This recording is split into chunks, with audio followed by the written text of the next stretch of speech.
after the U.S. imposed a 20% tariff on Philippine exports.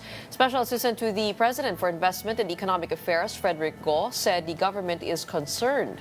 He noted key officials will travel to Washington, where the tariff hike will be part of the discussions. Here is the report. The United States has imposed a 20% tariff on the Philippines, a move that comes even as trade talks remain underway. To put that in perspective, the 20% levy is 3 points higher than the 17% rate imposed on Liberation Day last April 2. And the Philippines is not alone. Japan, Malaysia, Brunei, and Brazil are among the countries also hit with increased import taxes. In a two-page letter addressed to President Bongbong Marcos, which is identical to letters sent to other countries, Trump justified the duties, citing long-standing trade deficits. In 2024 alone, the U.S. trade deficit with the Philippines rose to nearly $5 billion, a 22% increase from the previous year. Unless a new deal is struck within 3 weeks, the 20% tariff takes effect on August 1st, and that's on top of other sectoral tariffs the U.S. will impose. Here at home, the Department of Trade and Industry confirms it has received the notice on the tariff hike. In a statement, Trade Secretary Cristina Roque expressed concern over the decision despite continuous engagements.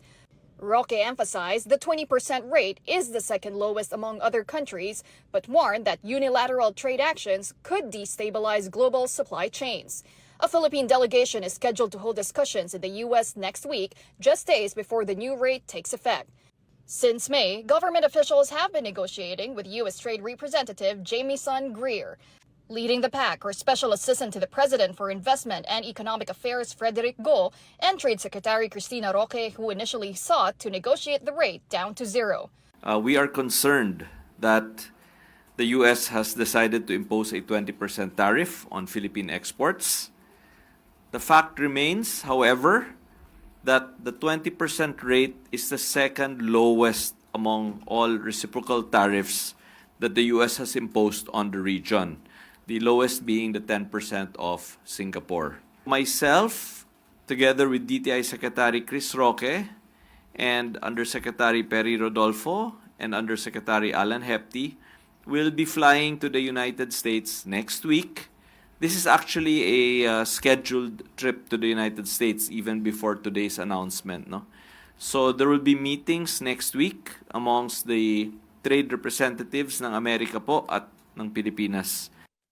On Monday, Trump announced similar letters were sent to 14 nations in total, among them Japan and Malaysia, which received even higher tariffs compared to that issued in April. Trump once again defended his decision to charge steeper tariffs. The formula was a formula based on common sense, based on deficits, based on how we've been treated over the years, and based on raw numbers. And we really haven't had too many complaints because I'm keeping them at a very low number, very conservative, as you would say, number. And we haven't had, I'm sure they will be complaining at certain points, but we haven't had complaints. We've been treated very unfairly by both friend and foe.